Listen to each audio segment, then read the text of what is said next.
Dude, season fucking finale of Film Fights with Friends, and I'm Steven Koepfer. I am Paul Varacchi, and we are going to be having with us today one of our good buddies who we have known from the beginning in our stunt career, Eric's son. Yeah, man. Who doubled Steven Yeun on the Rip. Yeah.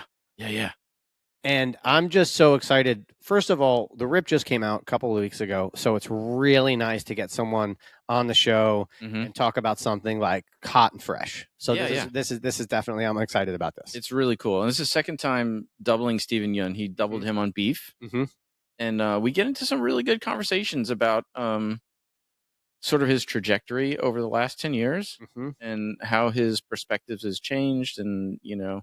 And kind of a really good outside look for those listeners on what it's kind of like to get started in this business and where it can go in 10 years, because basically we have a decades-long story of start to now. And this is hopefully not even the middle of a story. Oh, it's just the beginning. Just the beginning. Yeah, for real, man. So awesome. Yeah, that's great. This is a great episode. It was so great to have him on for the season 2 finale. It's pretty awesome. Yeah. But hey, listen, we need to remind you guys that we are at the gym here doing a food drive. Yes. Yep. So if you would like to Feed America food drive. Yes. So we have the link in the show notes. If you want to help us with that, we would be eternally grateful, and so would all the people who benefit at the food kitchens that we are supporting through this food drive. So please consider it. I know. What are you touching my foot for, dude? Because you're sexy. No. Anyway, yeah, the link is in the show notes. We would love for you to kick in if you are so inclined. It would be really great. And yeah, if you don't feel like giving and you do feel like getting, we're giving something away. Well, no, they got to give to get on this one. Very true. You do. You have to give a little bit. If you support our Patreon. That's right. And we appreciate our Patreon supporters so much that we are doing a season 2 finale giveaway. Yes, we are. Raffle. You want to? I'll hold it up to the camera, and you can describe what it is. Very cool. So I was at a con. You guys know me. You know I love my collecting, and I know my con. And I went and I met Nut at one of the cons. He is the judo master on Peacemaker, an extremely nice person. And they were very nice enough to personalize a Funko Pop autograph that says Film Fights with Friends winner, because this is going to go to the raffle winner of our Patreon draw. Yeah, so we have here in our Mission Impossible popcorn thing that we got at the Mission Impossible thing that we did. We have all the names of our supporting Patreon members. Showing it to the camera right now. All 15 of you. So your odds are pretty good. But we're going to pick a name. Here we go. Let's see. Who do we got? And the winner is... oh my God. Evelyn Vaccaro. You. And our past guest that we had on the show. Holy cow. Nice, Evelyn. Cool. So this is for you. I'm like, I can literally just run it over your house because we're basically neighbors. No, but this is actually really awesome because she supports us so much. So it's that, yeah. It goes to they would have, no matter who it went to, it would have went to a good person. But when it's always someone we know and one of our buddies, that's great. That's so cool. Well, congrats, Evelyn. So Evelyn, because you live close and you're in the New York area, I will drop it off to you personally. He'll do it begrudgingly because he wants to keep. I did. No, that's not true, because I got 2 more. Yes, that's true. Anyway, you know me, I don't just get one. So thank you, though, to all of the Patreon supporters. And if you want to be eligible for giveaways like this, then please support us. That's right. And if you live in the New York area, just maybe I'll drop it off at your house and we can hang out. Or you could get a restraining order. I go for option number 2. I know myself. Yeah, there you go. But so there's lots of cool stuff besides giveaways and early access to the episodes and all that Speaking of funny thing, restraining order. The other day, I went to a job interview to get some daytime work, help make some money, fill in the ducats. Yeah. And one of my best friends, so a guy I've known since I was probably in my early 20s, and we met because he caught me hitchhiking to work. He picked me up hitchhiking to work when I lived in Montana to a restaurant that he worked in, and I worked 54 miles away at another hotel. He picked me up hitchhiking. And we've basically been friends ever since. He's a chef. I'm a chef. And I just went in and interviewed with him. And, because he hooked me up and he was showing me around his new place. And it was really funny because he walks into the room of his team. And the first thing he says to them is like, I met this guy in 1998 hitchhiking. And I was just like, yeah. And I've been stalking him ever since. And they all just they were all very young. Yeah. So they all just kind of were like, Are you crazy? Are you serious? Yeah. And I just turned around and walked away. Oh my God. So stalking people aside, this episode we recorded about 2 months ago, right? Yes. So after we record this, 2 months ago today, not 2 months ago now. 2 months ago from when it was aired, from when we're airing this now in March, right? We recorded this in January, but we plan on rolling right into season 3 from season 2 without a break. Yes, that is the plan. So, but don't be surprised if there's like a week off. But right now the plan is to, by the time this airs, we should have an episode or 2 of season 3 already in the can. And if you guys have anything you'd like to know about the industry, any questions you have, you don't necessarily have to come up with ideas on our episodes, but we would love to hear questions that you have, whether it be to a specific department or anything. Just let us know and we'll ask it for you, you know, and then, we'll read your question, and make sure you get noticed and so you know what episode it's on. Yeah, totally. You can message us on social media. You can email us at fightingwithfriendspod@gmail.com. If you have a question you want us to, or a topic you want us to address on the show, or even a suggestion for a guest. Or if you've listened to the whole season and you're like, hey, you guys had this guy on and I was wondering this, let us know. We'll reach out to them for you. We'll ask your question. Yeah, totally. Absolutely, man. Yeah, having said that, we need to thank our sponsors. Ah, yes. Stunt Contact. Stunt Contact, who's supported us from the beginning, season 1. And they're just awesome, dude. They're the one-stop shop for what is happening in production. It doesn't matter. If you work in production, if you are interested in production, Stunt Contact is the place to go. 100%. I don't know what else to say. It's not just... Well, I know what else to say. I mean, it's called Stunt Contact. It's not just Stunt Contact. Let me tell you what else to say. That if they use the discount code FFWFPOD, they will get 25% off on a daily subscription or 15% off on a weekly. That's good. Film Fights with Friends Pod, FFWFPOD, all capitals. That's right. So you actually get money off. No 10% fucking just your tax bullshit. No. This is like 25%. That's good. That's a legit discount. That's a legit discount, dude. That's not bullshit. No. And I do not think you will regret it if you subscribe. Because we do. And I'm constantly sending out emails. And the greatest thing is that we also support ourselves. Breakfall Studios. I mean, we sponsor our own show. We do. No, seriously, though, if you see this space behind us, you want to rent it, you want to do table reads here, auditions, previs shoots. Train actors, host a workshop, anything. Use it as a location. We've had lots of people shooting in here, using it as a location. You had someone in here recently, a big actor training, and I'm just fucking dying to see the trailer, any hint of the movie, because I know I'm not telling you anything. I hope I'm baiting you along here. Well, I'll tell you. I will say that we can't say who was training here or for what movie, but I will tell you that she was fucking wicked. Oh, very nice. I like that. You like that, right? I don't know, but it was great. It was awesome. It was great to be a fly on the wall there. But anyway, yeah, if you're interested in the space, hit us up for if you need to rent us for any purpose. We are here.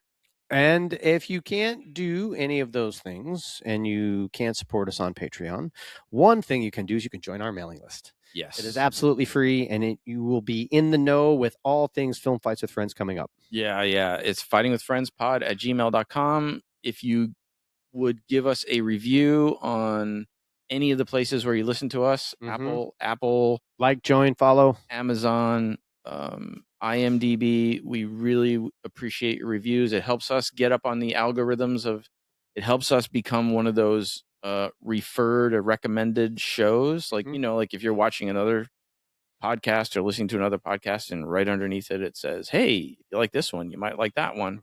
The more comments and reviews we get from you, the better the chance the different portals refer us to other listeners. And I think, is there anything else that we need to say before we bring in Eric? No, I think we're good. Let's bring in Eric's son and talk about The Rip. Here we go. Dude, Eric's son, I can't believe you're on the show. Hi, buddy. Thanks for having me, guys. Excited to be here. Yeah, totally. At least you have warmer weather, I'm sure, where you are. And we're 8 degrees right now. Yeah, it's brick outside. Yeah. Oh, I'm actually in the East Coast, so I understand. Oh, awesome. Oh, nice. Yeah. I'm in Jersey right now, my other home. Oh, nice. I thought I felt the disturbance in the force. Oh, now you're next door. Yeah, that's why if you see me shaking, it's because I'm not used to the cold anymore. Oh my God. So, dude, The Rip. How awesome was that? That I mean, aside from so many people that we know being in it, a great movie. It was definitely a fun ride for sure. Yeah. Yeah, it's really nice to see everyone enjoy the movie and speaking highly of it. When I got the opportunity, it was like a dream come true to shoot a movie like that in my home state of Jersey, and to see so many of the talented New York people come and play, and to be reunited with Steven. I saw him, and I haven't seen him since Beef. And I was going to say you doubled him on Beef. Yeah, which is another amazing show. That show is insane. Yeah. Yeah, every time I see him, it's like a master class of performing. We talk a lot about what his character is, and I like to understand what his vision of acting is, so then I can translate it into the action. I mean, for the people listening that may not be stunt performers, or maybe in the industry, or they're just film fans, when you get a double job, Eric, as opposed to just like some other indie thing or something, when you get a specific job to double somebody, what's your sort of process, or like you mentioned, trying to really work with him to understand his vision of the character and stuff. So where do you start as a double for someone? Because you're essentially also playing the character. Yeah. Well, my process now is the moment I meet my actor, I ask, hey, like, what are you thinking for this role? Like, what is this character to you? And for The Rip specifically, when I was talking to Steven, the first thing he said to me is like, am I allowed to curse? Yeah. Oh, of course you are. Fucking A. He was like, I don't want to be a bitch. Like, this character is not a bitch. So he was like, this is like an Asian cop in a Miami like task force, right? Like, the things he had to do to get here is not normal. Like, he had to work hard, he had to hustle, he had to crawl and scratch his way up. So just from there, we understood like this character is someone who he'll die before he loses, and if he's going to lose, he's going to die trying. So everything about this character when we were talking is like, this guy, he's hard, he's like hardcore. Like, he's not going to go out like a punk, and he's not scared of anything. That really translated well, especially in the scene when they were in the street and Matt Damon asked him if he was the rat. The way that scene went down, and the way he didn't back down, but also wasn't overly like, of course not, man, I'm not the, like, he just was like, fuck you, I'm not the fuck. Yeah. Like, I was like, dude, this is so not what I kind of expected his character to react in that. And it was just such a great twist to like make me like the character even more, because I was like, okay, so fuck, this guy's like, he's ready to fucking go toe to toe with these guys. I was like, that's interesting, because that normally they don't have that dynamic, like right then and there. Yeah, he was like, I don't care if I'm smaller or weaker. I will use everything I have to fight. So, you know, it's great to have actors like that who will tell you, because sometimes actors will do their own thing, they won't talk to you. But Steven is a really great guy. He'll like talk to me. We talk a lot when he's not doing anything. We talk about, what he's thinking, what he wants. I'll try my best to advocate for him when we're back in, designing and stuff. I mean, it's different, right? Because you're with him on the long term for the run of this shoot, as opposed to like episodic, where maybe you're coming in doubling somebody for one day and then you're Yeah. gone, right? So you have an Yeah. opportunity to build that relationship. Yeah. Oh, sorry. Go ahead.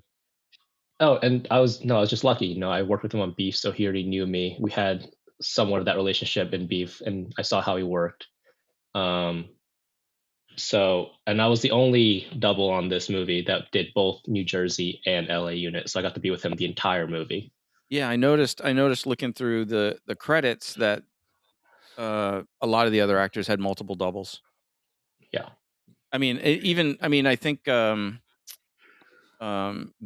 didn't Grant, our friend Grant Koo, doubled him for a driving sequence on this? Yes. Yeah. In Miami. They had Miami unit. Oh, okay, that was on the Miami unit. Yeah.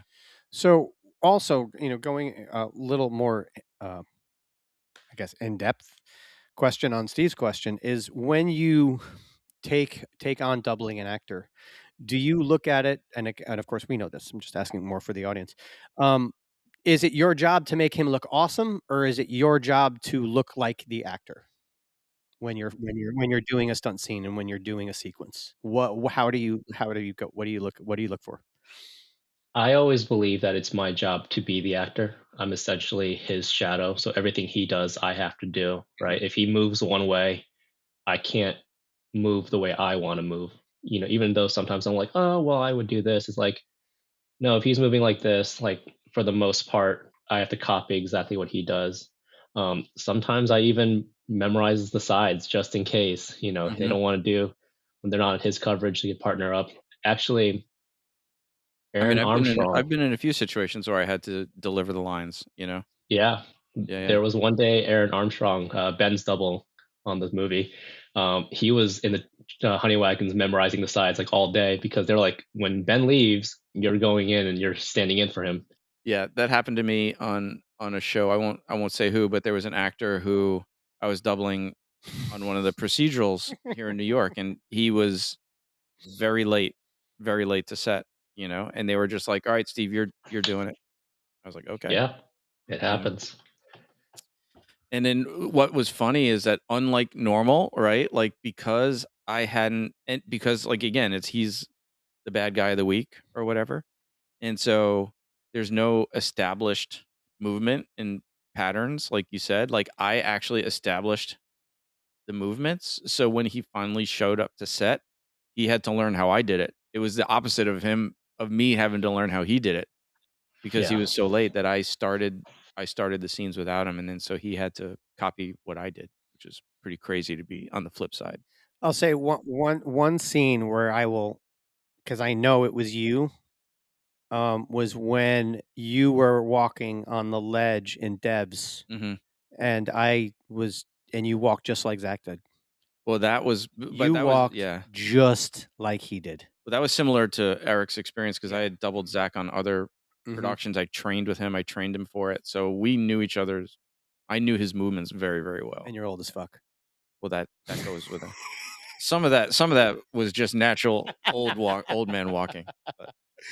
But back to thank you, by the way, to Johnny Yang for sharing the previs video with us. We'll draw some clips in the background, but holy cow, what an awesome previs, dude. Yeah.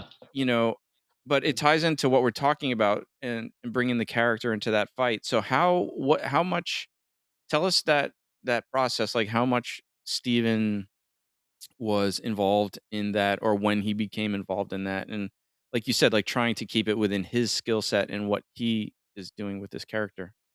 Yeah, so that was on the very tail end of the movie. We shot that in LA on the stages. So by that point, I've worked most of the run with Steven and had a pretty good understanding of what his vision was for the character.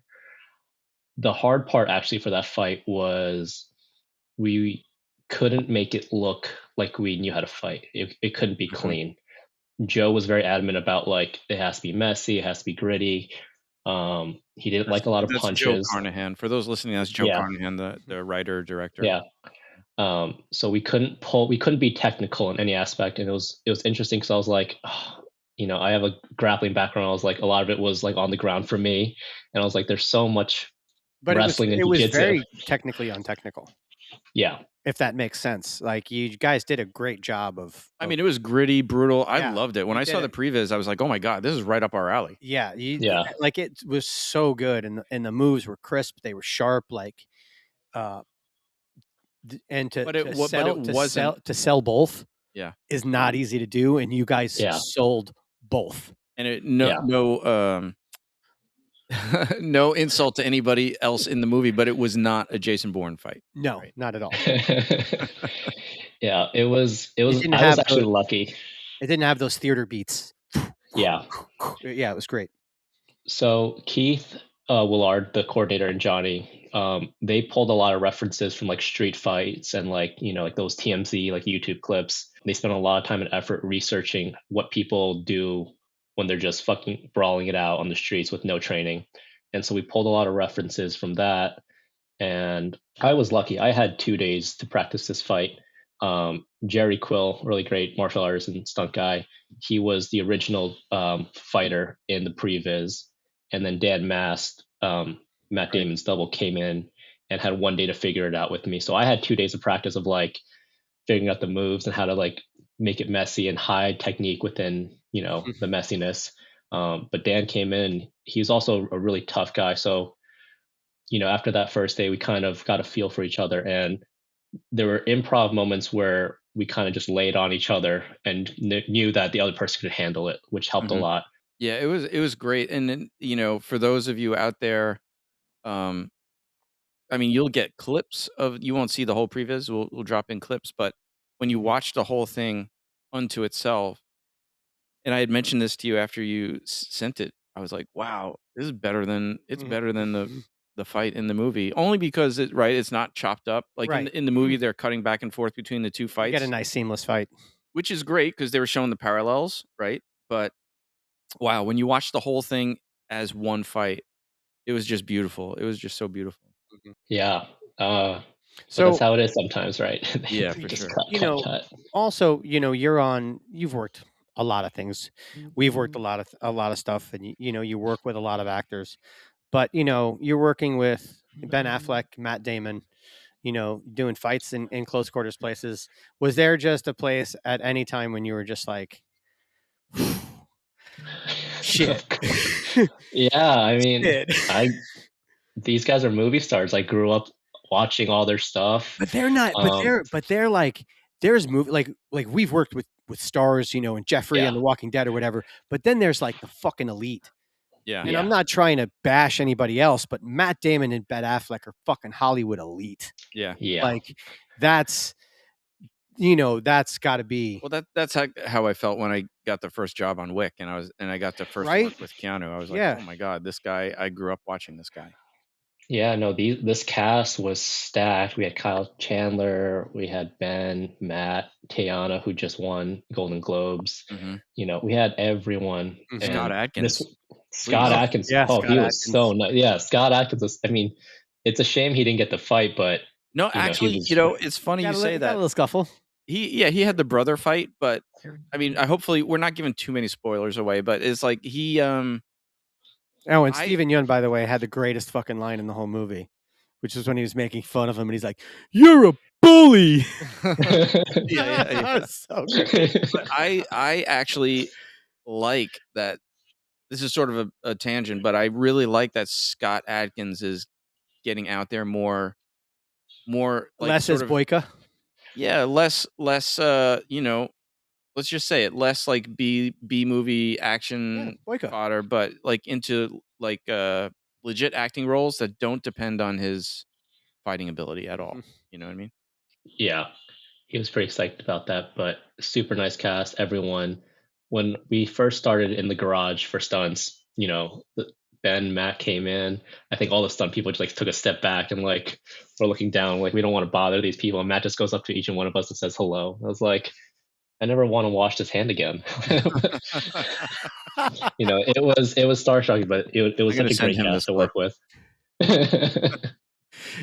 But that's awesome, dude. It was so cool. I mean, like, yeah, it was so cool to. I mean, we've known each other for, I guess, about 10 years now. Yeah. And I mean, we have our first, you know, the gig I have talked about many a times, Akbar Anthony, you know, our basically first non-stunt gig. Yeah. We almost fucking got heat stroke and died on a fucking 106-degree roof. That was painful, but all great learning moments. But that was so I be honest with you, I had a fucking blast. But like, it was a mess, but I had fun. Yeah. It was so fun, like looking, like I was like, Paul, you have any pictures of with Eric? I'm like, I fucking can't find any pictures. I'm like, and I was going through pictures. I finally found the picture of us when we were doing stair falls at the Astoria Park. And he's got a great picture of me and you kicking him down the stairs. Yeah, the picture of you guys kicking me down the stairs, and then the one of you kicking me down the stairs, the video of you kicking me down the stairs. But I was like, this fucker's elusive. He's like not getting, I don't have pictures. I don't, because we saw each other on Walking Dead. I didn't have a picture.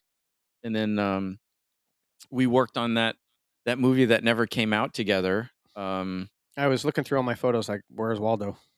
The one that we shot out at Rollins Studios, remember? It was like, what the fuck is the name of it? Given Life. Yes, that's that one. We worked on that one together, and then I had no pictures of you, even in like the stunt team pictures. Like, I don't know how come you were not in it, but you were not in it. And so I was like, I texted Paul, like, I have no fucking pictures of Eric, but Paul found the one of you guys on Dead City. Yeah. I was like, I don't know why. I feel like I have a picture of Eric in black eye makeup. We have a lot more video of us training over here at Breakfall back in the day. Yeah. But in terms of pictures, not so much. And you and I know I have pictures of you and I at Comic-Con. Oh yeah. As well. Comic-Con. Yeah. Because you used to work. You used to work at Comic-Con. Yeah, when I had to make money doing odd jobs. But yeah, you guys were like the first people I've met, like literally the first in New York. I think I remember sending an email to you guys like, hey, I'm new, I want to train. And you guys were like, come through, come learn. And you guys always invited me to stuff, which was great. It's been almost a decade now, yeah. Yeah, it's like 2016. Literally, some of those videos are back to 2016, 2017. But anyway, the original point was it's so cool to see people like all these years later where they are, like you. It's like freaking awesome, dude. I've been blessed. I've made the joke for the longest time. I've only come this far because every other Asian is super talented and they're busier than I am. So I get the leftovers and it's turned out great for me. Hey man. Whatever works. Whatever works. It's also great because not everybody goes to LA and has a success story. And has, and look, nobody's story is ever done. We're all very young, but it was of, watching all of the people that we've seen come through New York, leave New York and go out to LA and all of the unsuccess stories. It's so awesome to have, not only a success story, but like just a story of you succeeding, working, trying, and just growth. Not luck, not bullshit, but you putting in the work and the results showing, and then just following through. It's just awesome, man. Like we're both so happy for you. Thanks, guys. I mean, I am lucky in a sense that I was gifted with a great community on both the East Coast and West Coast. From the beginning, I've always met like a lot of good people who gave me good advice, helped out. So I would say like everything I have has been built on community, right? We train together, we help out each other. Like on the East Coast, I remember when I first started, I had you guys teaching me like all the basics and involving me in like fun little days of like practice fights and whatnot. Throwing Steve downstairs. Yeah, throwing Steve downstairs. No, but we did some cool practice fights, man. Well, Yeah. when we used to have the Breakfall, The 3-hour challenge. 3-hour challenge, that was fun. Yeah. And we did that little The Magic Scooter Gang. yeah, he wasn't there for that, but we did Captive. We did this one Captive. Mm-hmm. There's a good shot, I think, of him rifle butting you in the face. Yes. Yeah, I remember that fight. Yeah. So yeah, I mean, everyone has helped out so much in my career, and I've learned so much from different people. You know, I am just. And now you're with the 8711 crew, right? I'm on my probationary period with them. I've been learning with them for about almost 2 years now. Jeremy and Chad have been great teachers and mentors. So yeah, like I said, I'm grateful. People give me opportunities and give me chances to learn, and I've always been the person who loves learning. So, well, and we've said it before, like just my own personal experience with Chad is like he values the work ethic, obviously, and he also values, like in my case, the martial art background. He really appreciates like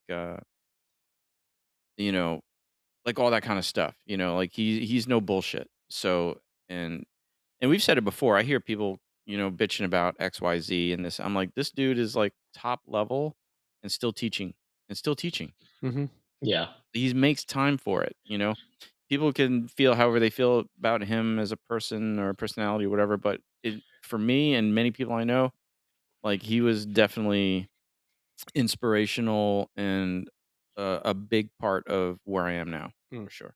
Just because of, if you show the work ethic for him, he will definitely show, he'll show the appreciation back. Sure. Yeah. Every time he graces us with like a lesson, it's always the best because you learn so much within that one thing he teaches. But it's also like the carrot and the stick, right? I think I came in with no real background in stunts. I went to school for finance. This happened by luck. Mm-hmm. To be surrounded by so much talent is such a great motivator because, I might not reach the carrot, but just that chase alone drives me to be a little bit better the next day. So yeah, tell us a little bit about that. You went to school for finance. Like, how did you end up, dude? And in this this world? business, sometimes just getting a little nibble of that carrot is. I mean, delicious. Going to school for finance will definitely help you when you review your G and realize that the studios are fucking you left and right. But yeah. Other than that, like, what brought you to this from that? I don't even think I know this story. Yeah, I was really lucky. I was studying for finals my junior year, and that was like 3 years ago. What are you, 12? 12. I feel a baby. I'm the baby of New York. It's crazy. But I don't know. I was bored one day and I was Googling different things like how to become a cop, how to become a CIA agent. I was looking for something how to cool and stay exciting. young forever, by the way. I'm looking at you and I'm just getting more upset. I'm like, he hasn't aged a day. Dude, it's like the Asian genes. It's the Asian, man. By next year, I'll be old and wrinkly. Just watch. I don't know if this sounds racist, but Asian people, they look young, but when they get old, it's like, bam. It just hits. Bam.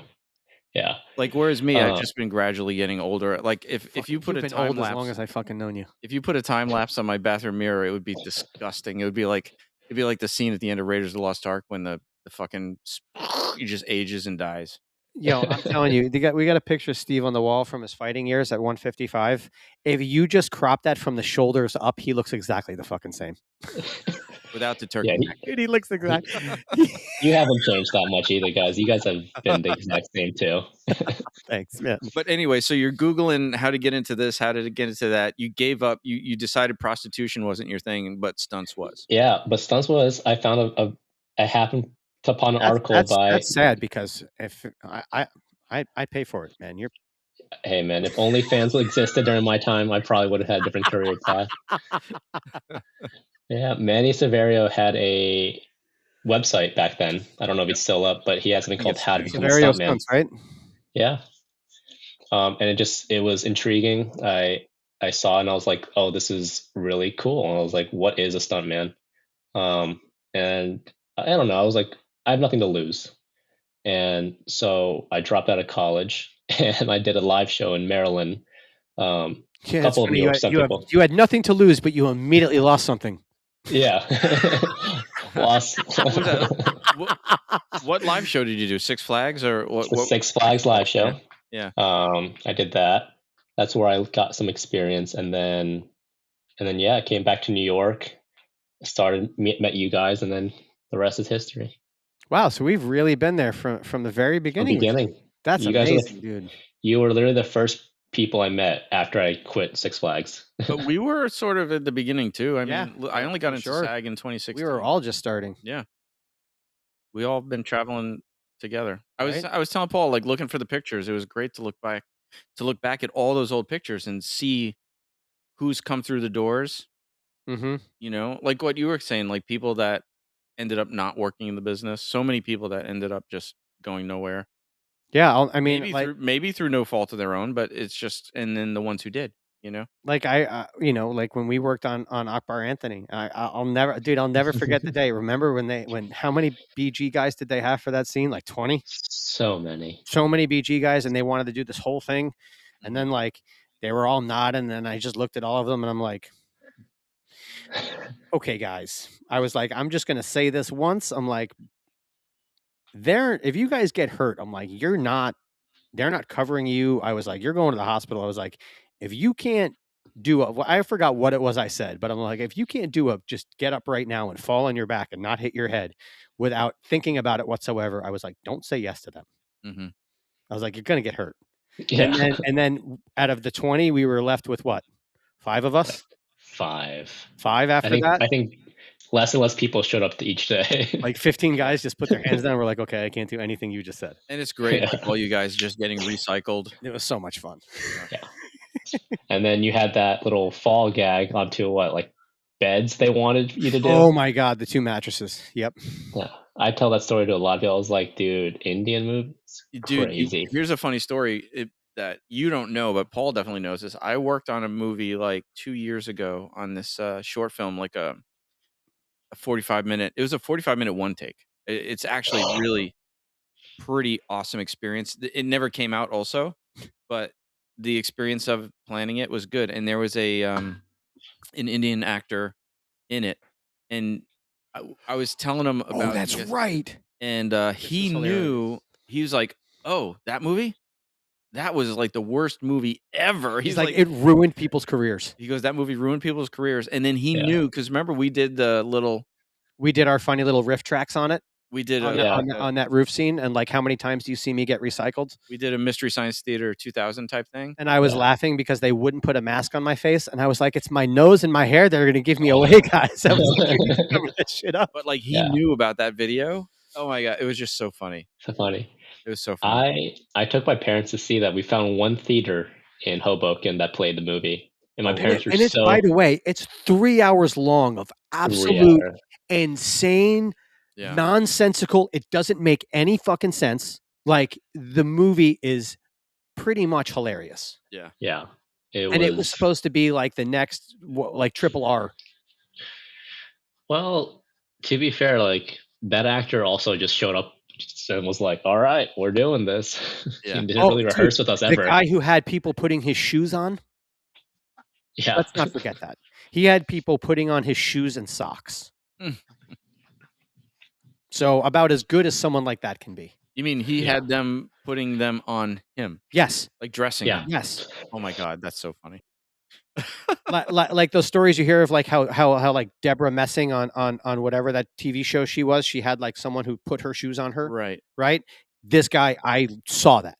That's not bullshit. That's crazy. Like putting his socks on his fucking feet. Wow. Yeah, and he was like putting his shoe up like a child. Putting his foot up. Pretty nuts, dude.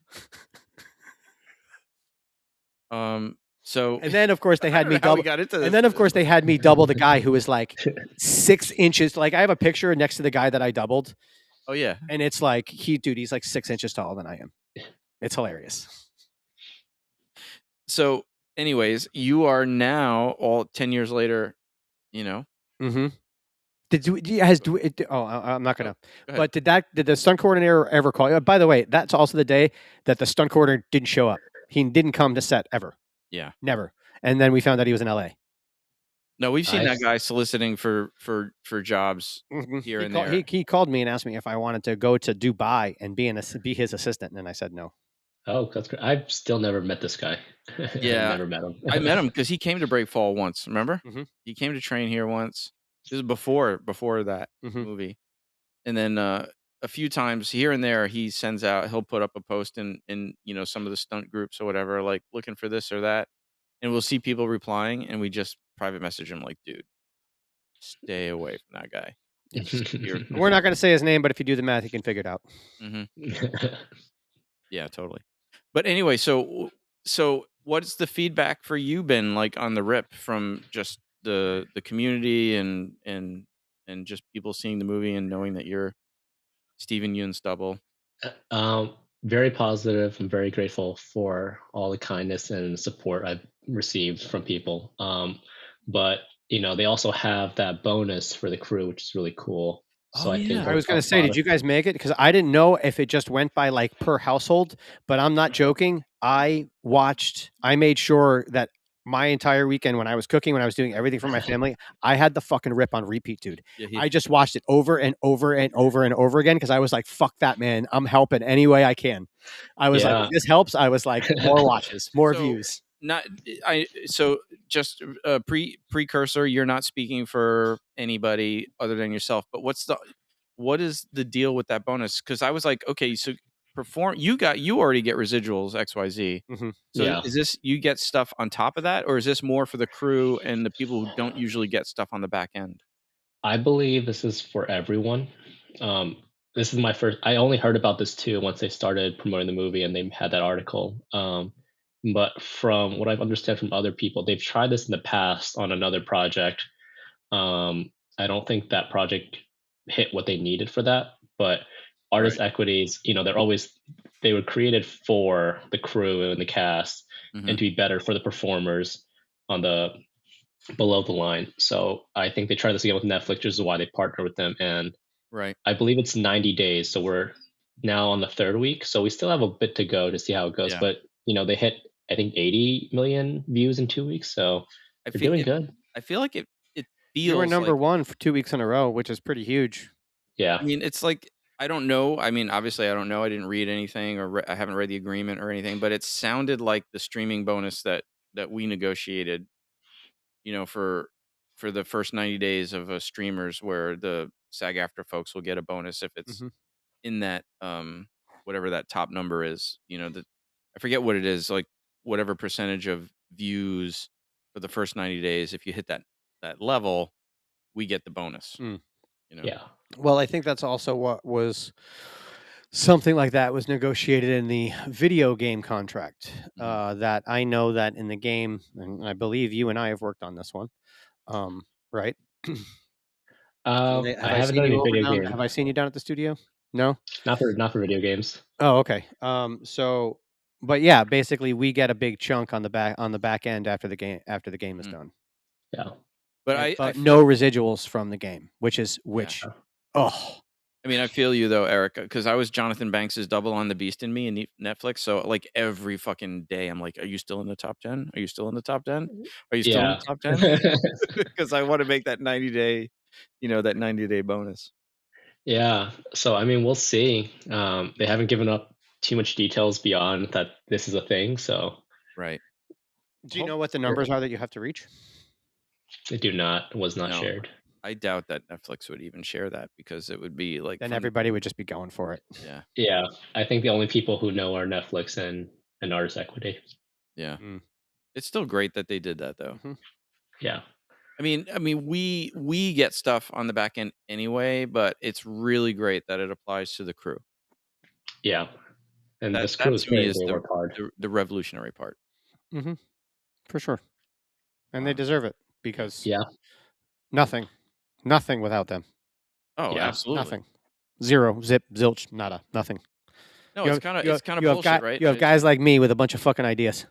I mean, seriously, it is kind of bullshit. Take a show, not a movie, but take a show. Like, we'll show up, we'll do like an episode or two, and then we're gone. And then you've got like the gaffer or the grip who's been there the entire run of a show and doesn't get anything on the back end at all. Yeah. That's completely ridiculous. It's totally ridiculous. Crazy, man. So what do you got going on next? Anything on the horizon that you can talk about? Yeah, I mean, yes and no. I'm in New York right now for a new show. Just day playing here and there. I'm back to the trenches, just earning whatever I can. Sure. But my focus, in the meantime, is just to keep practicing and improving what I can. How long you been here? 3 days now. Okay. I was going to bitch at you for not coming by.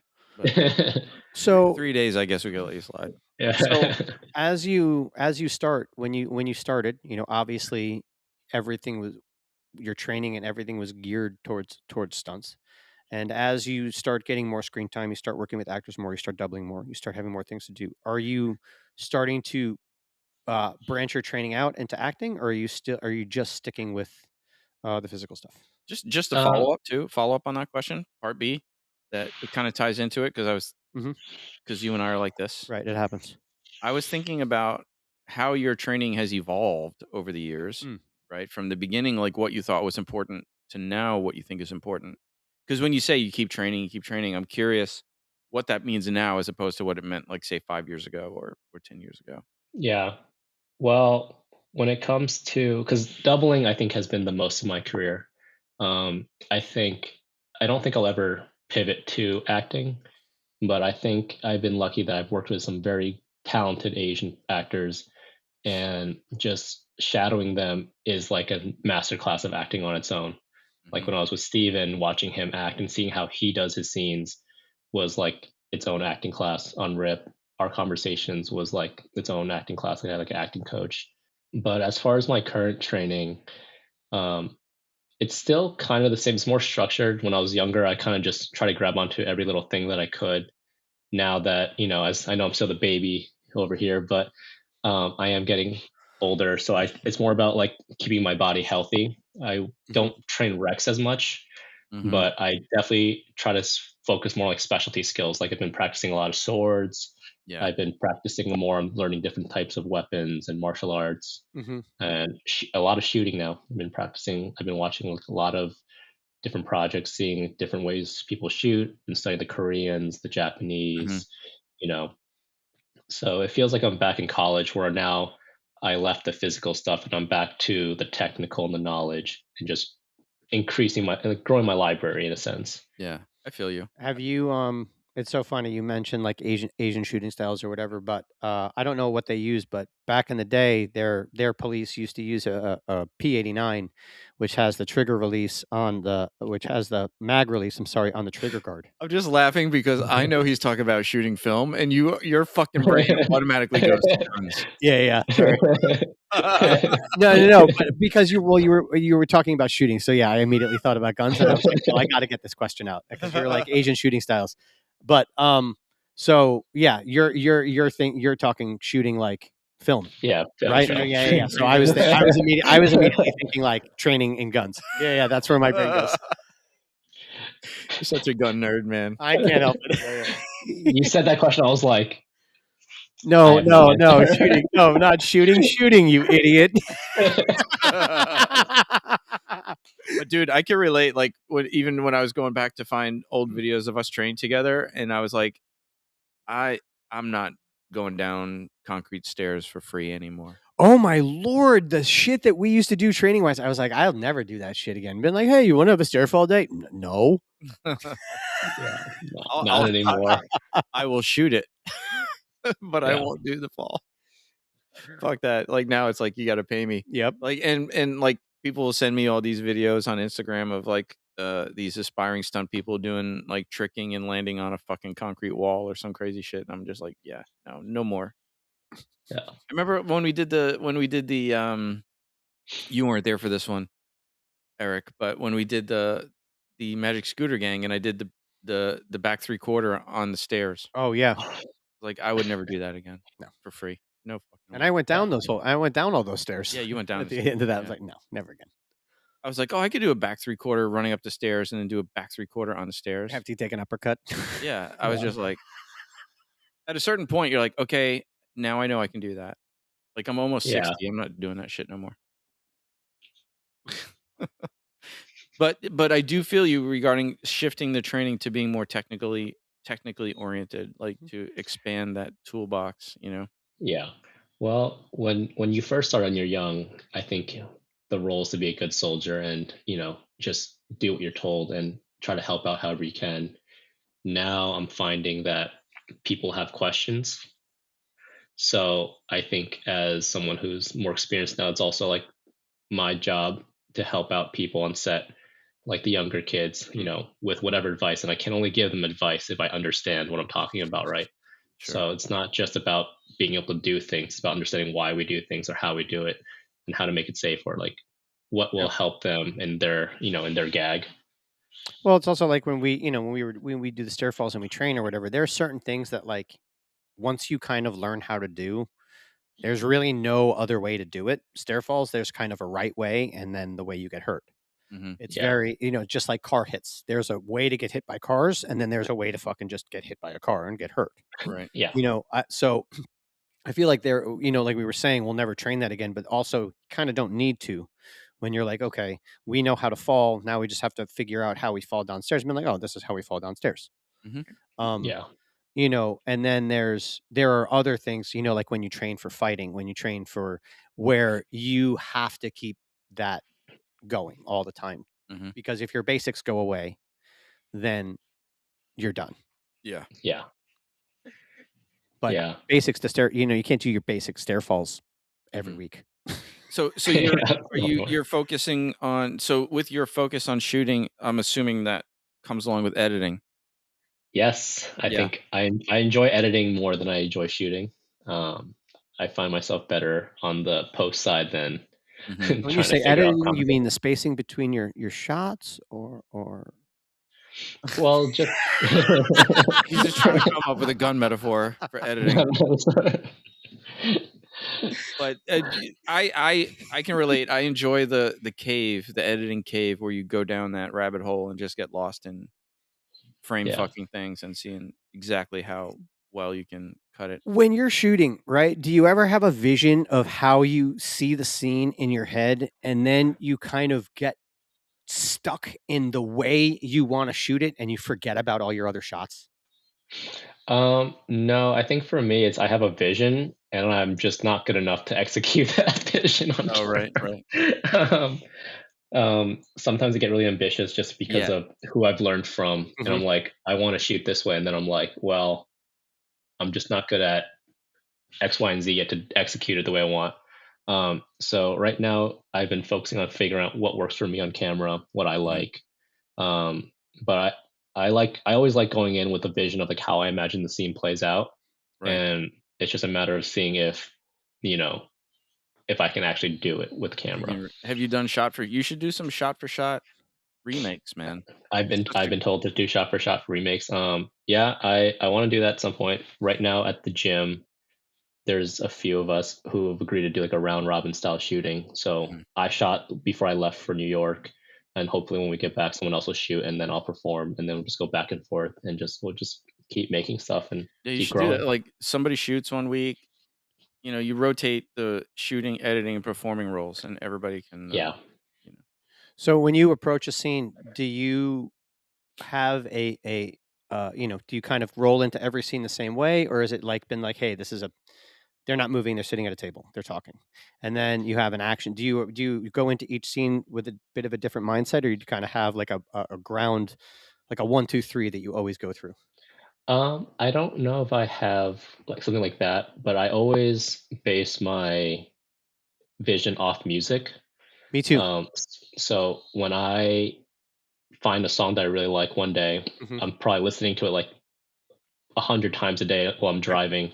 Just I send him songs all the time. I'm like, dude, this song for this scene in our short. Yeah. And he's like, I don't know what the fuck you're talking about. I'm just imagining a scene play out to that song, and then I'll try it. But I always give myself rules when I shoot. Right, I give myself like, I'm going to shoot this as if I'm shooting for TV. I'm shooting as if I'm shooting for a movie, because they're very different styles. And then I'll give myself like I have an hour to shoot this. I have only 3 takes per shot. Like I give myself limitations because I don't want to spend all day shooting one practice fight. So that's how I kind of approach my practice with shooting right now. That's a good distinction because we've talked about it on the show with other people, how the generic term fighting for film is kind of misleading because there is fighting for television and fighting for film. Like, Yeah. and it's two very different things. And maybe you can tell me your opinion, but like when you're doing a fight scene for TV as a performer, you kind of got to know your shit. Like you have very little rehearsal time. You got to know your If shit. any. You got to just show up and be able to see the choreo previs once and just fucking do it. Whereas like, on a movie, you might have more rehearsal time, more time to dial it in, And I'm dyslexic and I'm super like doot. So seeing something once and having to repeat it is very, very hard for me. So that's like the people I get jealous of the most to come into stunts, dancers. Dancers. They remember choreo so well. Yeah. Not a dancer here, but I've been lucky where I'm really good at memorization. That's like the one thing I've always had.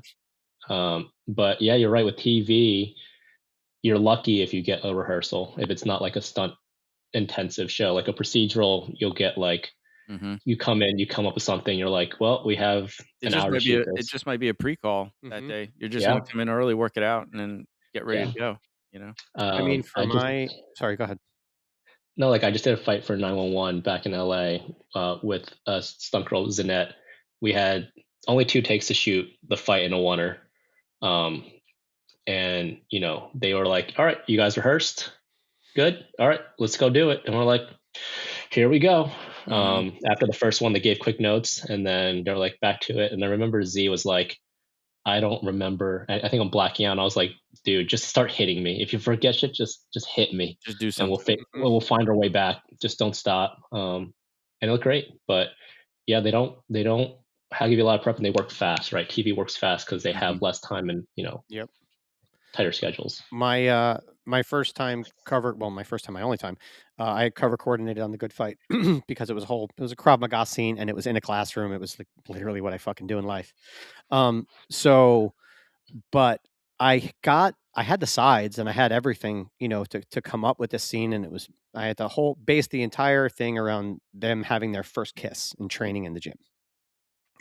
So I had like a kind of a week or so to come up with it, but no time to work with anybody.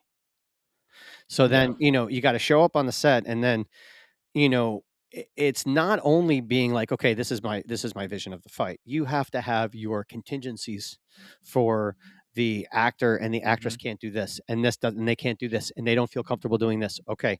You have got you have got to have your checks and balances all ready to go to when something doesn't work, you have something in the pipe because you don't even have the time to think about, how to fix it.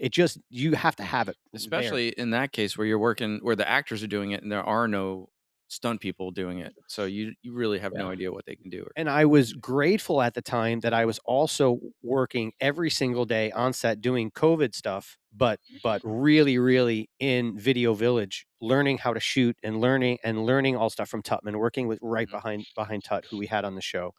And just for the listeners, check that out. Season 1, David Tutman.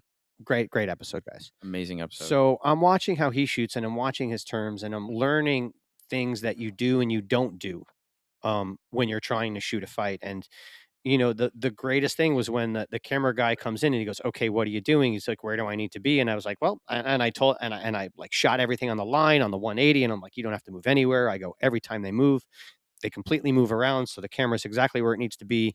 I moved for the camera and this guy was like, fuck, dude, you're awesome. Like, okay, great. And then the director was like, I want you next to me when we're shooting. But the only reason I was able to is because I thought of every possible thing that could go wrong and how to adjust the fight already before I got in there. Because there's no time. Yeah. Like, and that was the most nerve-wracking thing was been like, am I going to be able to be competent enough to make changes on the day and make it seem like I know what I'm doing? So this kind of is a nice segue. Here we go. You ready? And it combines coordinating fights and people who have passed through these doors. I just want to throw out one shout out before you move on. Shoot. AJ Parator was the double of the lead that day. And dude, if it wasn't for you, I would have been a fucking nervous wreck. And he kept me calm and he supported me. And you're the fucking best, bro. And AJ did work on the rip too. So you're the best, Yeah. AJ. That's why it came to mind. I'm like, you're the fucking man, dude. But here's my transition: coordinating fights, people who come through these doors. We just had on the show 2 weeks ago. I don't know if it's 2 weeks in terms of like if you're listening to this, showtime. If you're listening to this now, it's in March.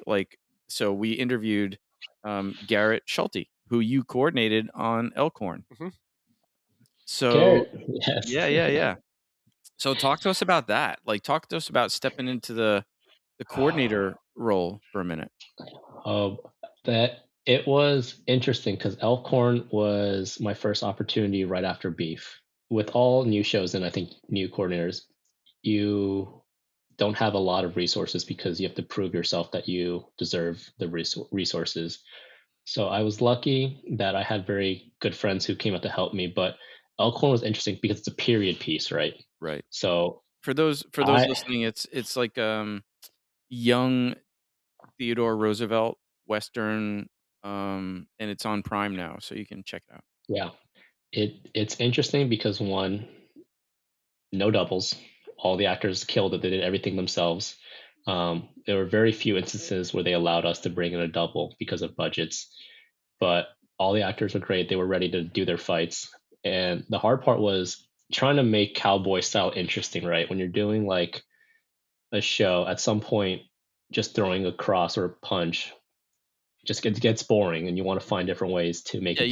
You don't want to do John Wayne fights over and over and right? over. Everybody, Everyone does their this. dukes up.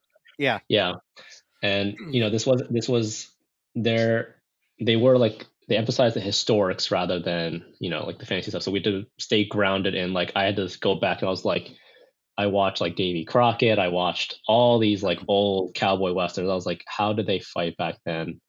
And I was like, a lot of cross blocking with rifles. a lot.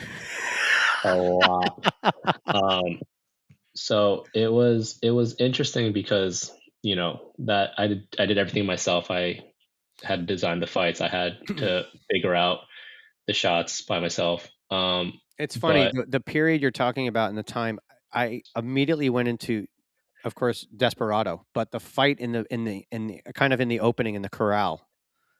It was like reminded me of a very modern version of a Western fight just because of the way it was shot and the way it looked. And the way you're describing it, I was like kind of brought me to that modern vision of shooting with a little different style of fighting. Yeah.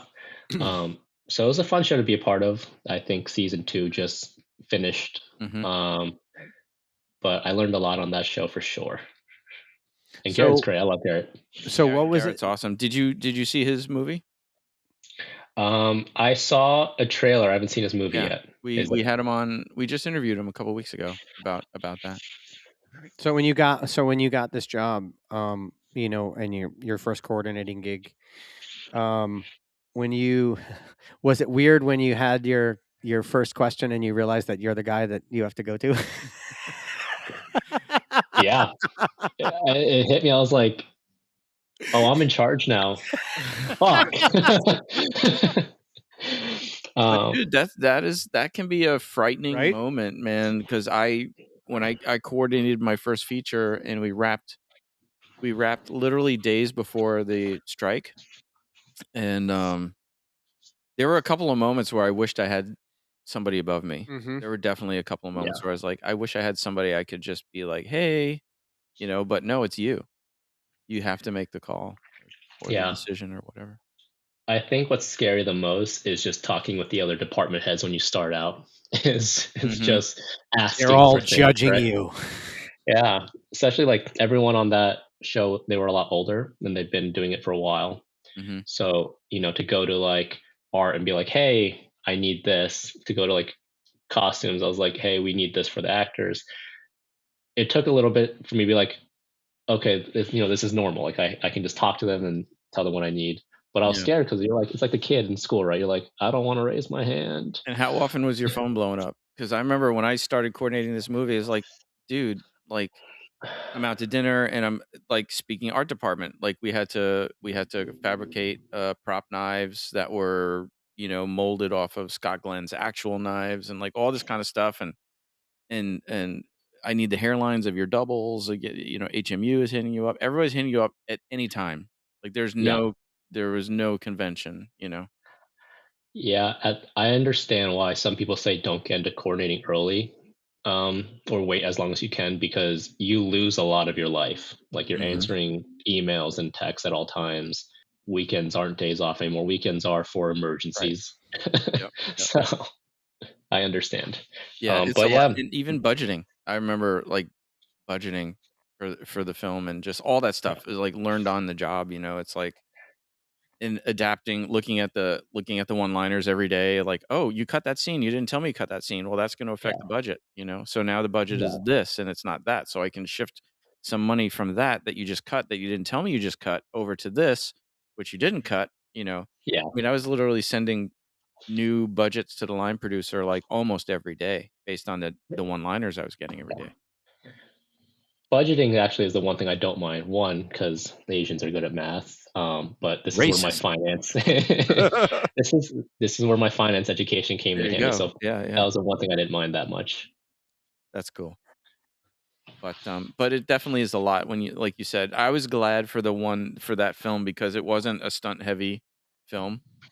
So it was just a few scenes, and then again we had doubles set for the main the main three, like number 1, 2, and 3. But then when we relocated to Nashville, that changed the budget, and so we lost the doubles.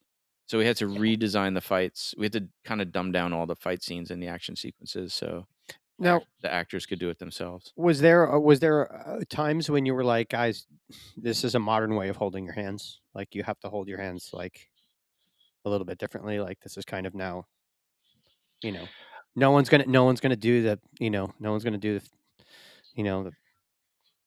Yeah. You know what I mean? You're like, no, you gotta. The one nice thing, I think everyone came into that show, I think they all did their homework. So all of them were really good about taking away modern habits. And then the producers, we would have a lot of conversations about like, they want this style of fighting. And then I was like, are you sure that's this time period? I don't think that existed yet. And they're like, oh, okay. Then, we trust you. And like in a weird way, they're like, oh, why doesn't he kick him? And you're like, yeah, you really only kick people when they were on the ground, and it was usually a boot stomp. Yeah. There was never a roundhouse kick. Yeah. In the Old West. Yeah, no kicks. Very, very rare we do kicks. A lot of manhandling and grabbing. Mm-hmm. I think there was like one boxing thing we did on the show, and we designed the fight, we practiced it, and then the producer was like, can they wrestle more? I was like, I mean, I wouldn't mind, but are you sure that wrestling wasn't legal in this type of fighting, and it's kind of more like sport boxing when it first established it? She was like, oh, okay. So a lot of homework. It was a lot of studying. They have that kind of, I mean, wrestling. They have that clench work. Wrestling was very popular back then, but boxing and wrestling were separate. Right. Yeah. You could totally do a wrestling match back then because it was hugely popular. Well, even then, I think that there was no mixed martial arts mentality. At least here. Well, not only that, right? So it was their brains were hands at that time or body wrestling. You know what I mean? But it never went to like both, everything together. Yeah. At that time, like when carnival wrestling and catch wrestling was actually a thing, they would actually talk down to the people that used submissions and did all that kind of stuff. That was considered dirty fighting, right? Yeah. Like if you go back and read all old newspaper articles and stuff, and stood you up, and you were move. They were such racists. Like if you read the old newspaper reports of what were legitimate wrestling matches that were won by submission by, say, Japanese judoka that immigrated here, they were the most racist articles about the dirty Asians using submissions to win a fight when it's not manly kind of stuff, Whatever. Yeah. That shit was just awesome. When you see when you just see someone not even out muscle someone with muscle, just out technique and just understand how the body works. Yeah. Or just become stronger because they know how to use their body better. Yeah. That's awesome. Yeah. But I mean, to Eric's point, like you wouldn't put that in a pugilistic environment from that period. There was the one good movie of where and it's old school movie, Tom Cruise movie, but Far and Away was a great movie of where they really stuck to the way that they fought in, and then when they brought in somebody different, like they're bringing in the goddamn Italian, and the guy fought differently, but he still kind of fought the same. He was just a bigger dude, but it was that same good, just stand up brawling. And they had those scenes where it was close and it was wrestling, but it was more like just kind of two guys standing up, like hugging each other and throwing each other around and looking for the cheap shot the crowd couldn't see. Yeah, the dirty boxing. Yeah. Dirty boxing is different than wrestling. It's like, but dude, man, it's so cool to see your journey, man. It's been awesome. And even more excited to watch it continue. Yeah. I appreciate it, guys. It's been a blessed career. I think I'm lucky though. Jason Ng was gone for such a long time that I think people thought I was him. I had one coordinator call me. I had one coordinator call me once. He was like, "You're hired." He calls me back like not even a minute later. He was like, "Shit, do you know how to ride a bike?" And I was like, "Nope." He's like, "Oh fuck, I thought you were one of the Ng brothers. All right, we'll figure it out. Bye." And I was like, "That's so funny." So I'm like, oh my the God. third saw your picture brother. And called you, didn't even look at your name. Yeah. Wow. So thank you, Jason. I was gonna say you could be mistaken for worse people. Sometimes in this business, it's all about the face. Yeah. Well, dude, thank you so much for coming on the show. We're so glad to have you on for our season 2 finale. This was awesome. This was a blast, dude. Yeah, it was great. I know it's been such an honor to join you guys on Fight with Friends, especially the finale. Hopefully everyone enjoys this. Yeah. Oh no, they will. They will. For sure. And I think that's it. That's it. Call it a wrap. We out. Out. Peace, brother. Later.